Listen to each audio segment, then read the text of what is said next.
이사야서 46장 1절, 2절 함께 합독하도록 하겠습니다. 벨은 엎드러졌고 느보는 구부러졌도다. 그들의 우상들은 짐승과 가축에게 실렸으니 너희가 떠매고 다니던 그것들이 피곤한 짐승의 무거운 짐이 되었도다. 그들은 구부러졌고 그들은 일제히 엎드러졌으므로 그 짐을 구하여 내지 못하고 자기들도 잡혀갔느니라. 아멘. 하나님은 계속해서 우상과 하나님 자기 자신을 비교하는 말씀을 해주고 있습니다. 특별히 오늘 본문에서는 바벨론의 멸망과 우상과의 연관성을 지금 이야기하고 있습니다.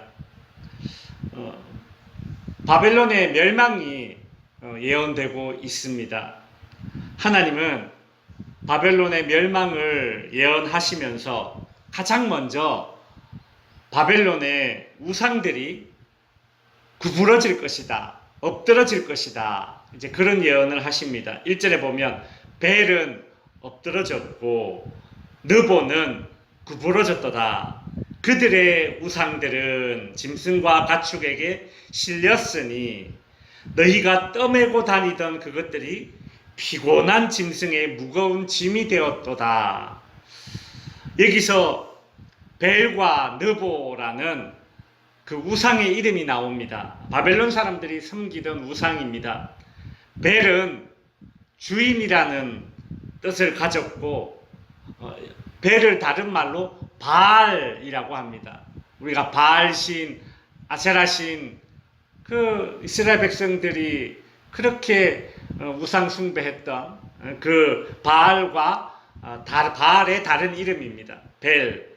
이 바벨론 사람들은 주인님이라고 부르는, 즉 벨이라고 부르는 그런 우상을 섬겼습니다. 최고의 신이었는데, 이 바벨 사람들이 섬기던 최고의 신이었는데 마르둑이라는 신이었는데, 이 마르둑이라는 신을 어떻게 부르느냐? 벨이라고 불렀습니다. 벨은 뜻이 뭐라고요? 주인님이라는 뜻입니다. 바벨론은 벨의 문, 그러니까 벨 신의 문 있죠. 우리 사람이 들락날락 하는 문, 벨 신의 문이라는 그런 뜻이 있습니다. 그러니까 바벨론이라는 나라 이름 자체가 벨이라는 우상의 문이라는 뜻입니다. 그러니까 이 바벨론 사람들이 벨 우상을 얼마나 지극히 섬겼겠습니까? 나라 이름이 벌써 벨 우상의 이름이 들어가지 않습니까? 또 보면 느보라는 우상의 이름이 나오는데, 이 느보라는 바벨론 사람들이 섬겼던 신은 벨 신의 아들입니다. 부자지간의 신이죠.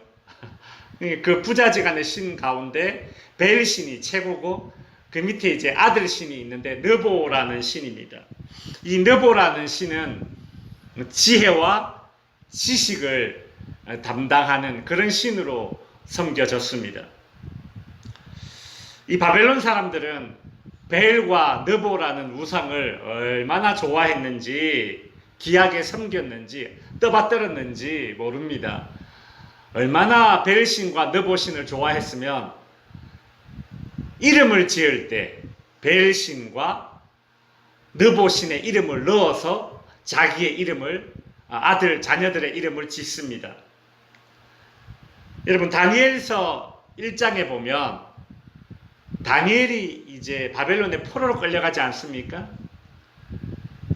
이 당시에 그 일제 시대 강점기 때 일제가 우리에게 했듯이 창씨 계명을 하거든요. 그러니까 다니엘서 1장에 보면 다니엘의 이름을 환관장이 바꿉니다. 어떻게 바꾸느냐 하면 여기 보면 나오는데 벨드사살이라고 이름을 바꿉니다. 다니엘의 이름을 벨드사살로 바꾸어요. 벨드사살, 벨자가 들어가잖아요. 벌써 벨신의 이름이 들어가지 않습니까? 이 벨드사살의 뜻이 무엇인가 하면 벨이 사랑하는 자라는 뜻이 있습니다. 벨 우상이 사랑하는 자라는 뜻이에요. 또 다니엘의 세 친구 중에 이름이 아벤느고로 바뀌는데 이 아벤느고의 뜻은 느보신 있죠. 벨신의 아들 느보신의 신실한 종이라는 뜻입니다. 다니엘서에 나오는 바벨론의 왕 중에서 이 바벨론의 그 중흥기를 이끌었던 그런 왕이 있습니다. 누구냐면 바로 느부갓네살이라는 왕입니다. 이 느부갓네살 왕은 지금도 저기 이라크에 가면 그 바벨론 왕 느부갓네살이 세운 이슈타르라는 유적지가 있습니다.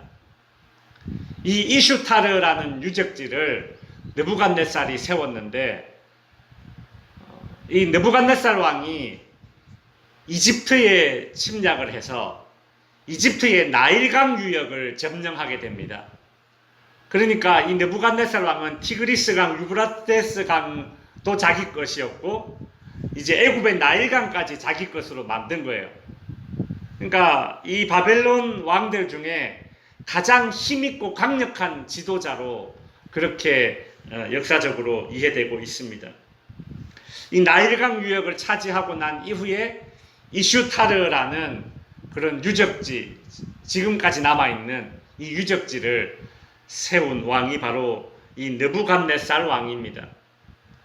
근데 이 느부갓네살 왕의 이름에도 느보신의 이름이 들어갑니다. 느보신, 느부갓네살, 느보신의 과 연관된 그런 이름이에요.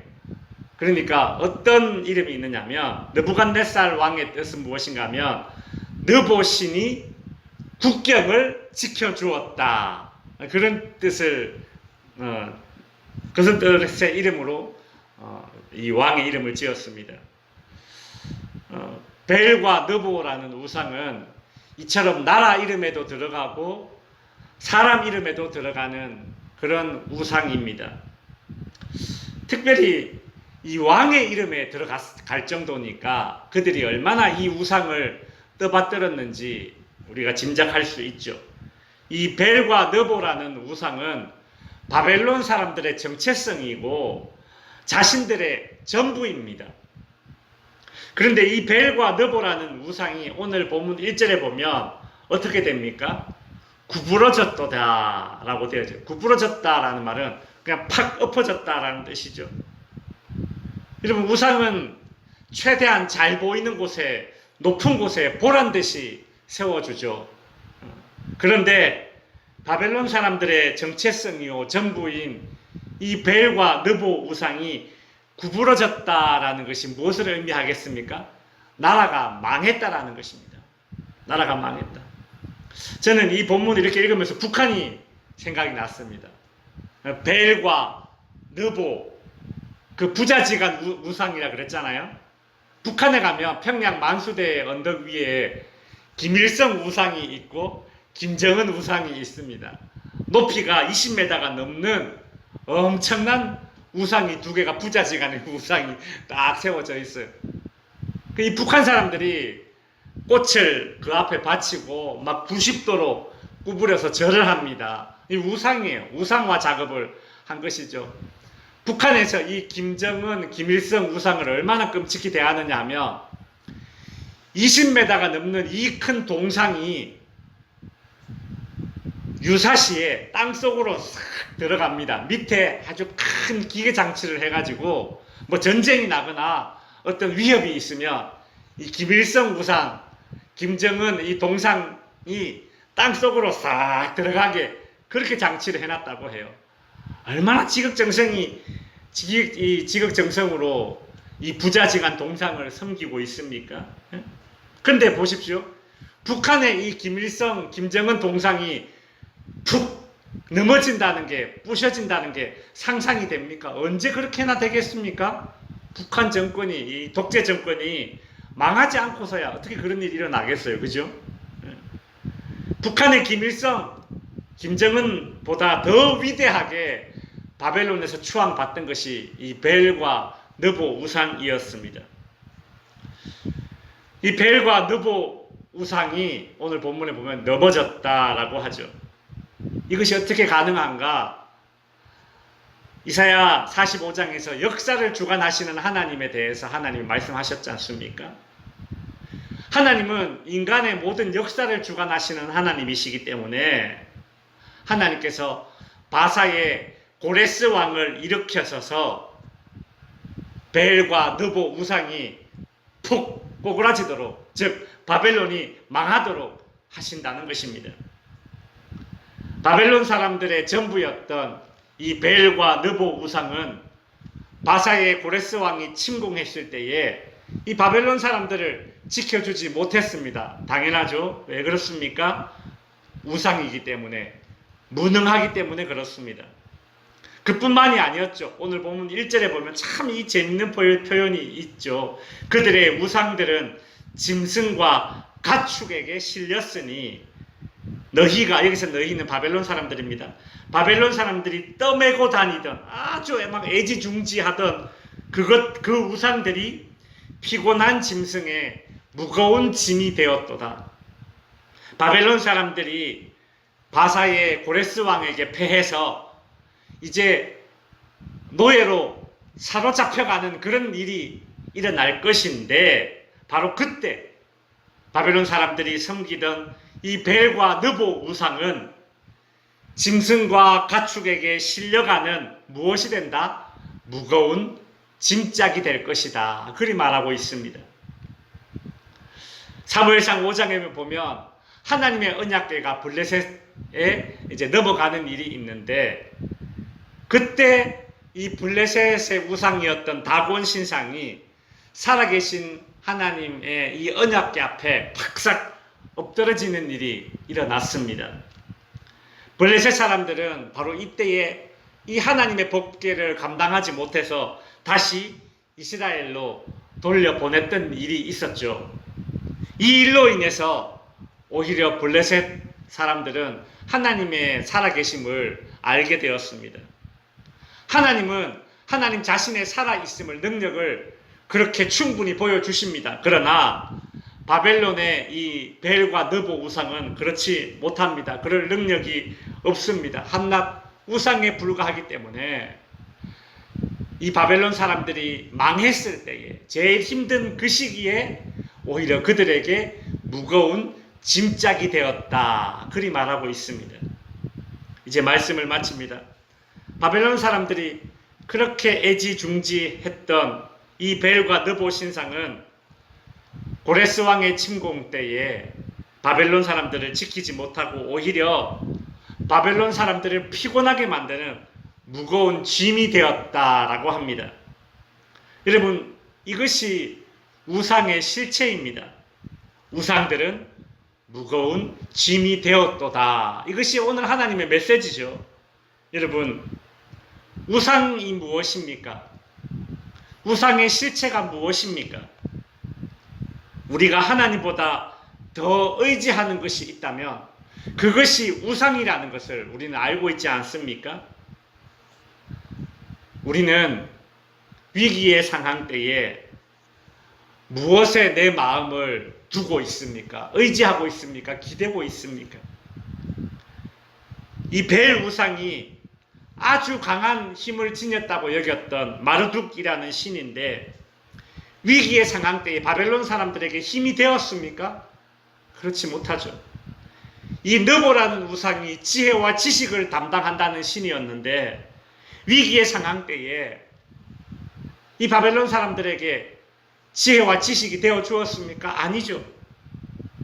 오늘 내 지혜와 내 경험과 내 지식이 나에게 도움이 됩니까? 위기의 때에 도움이 됩니까? 아니죠.